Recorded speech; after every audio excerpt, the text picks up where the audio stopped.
Imam Muslim. Imam Muslim. His kunya, rahimahullah, is Abu al-Husayn.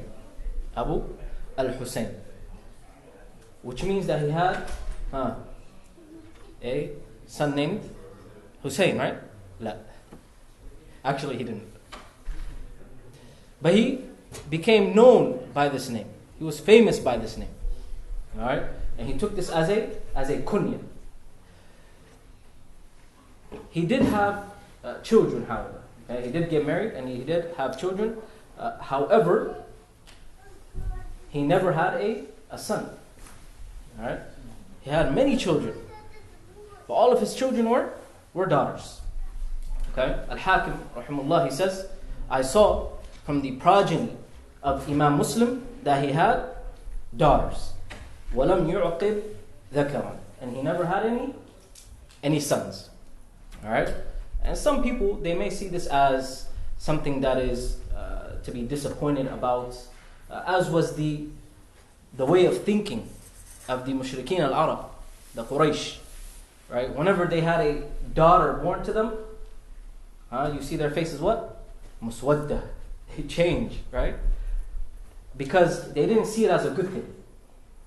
However, the A'imma al-Kibar, such as Imam Ahmad, whenever he had a child and it was a daughter, he used to tell himself something very special.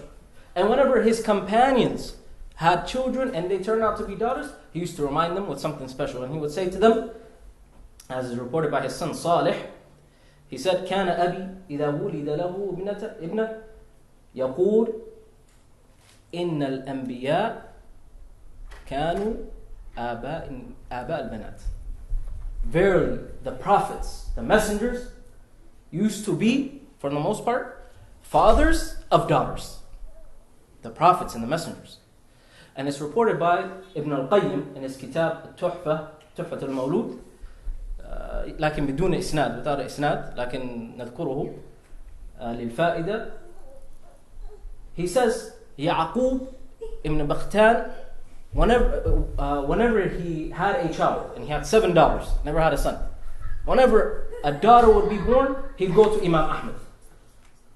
دخل على Imam Ahmad. Why? In order to bring his grief, his disappointment.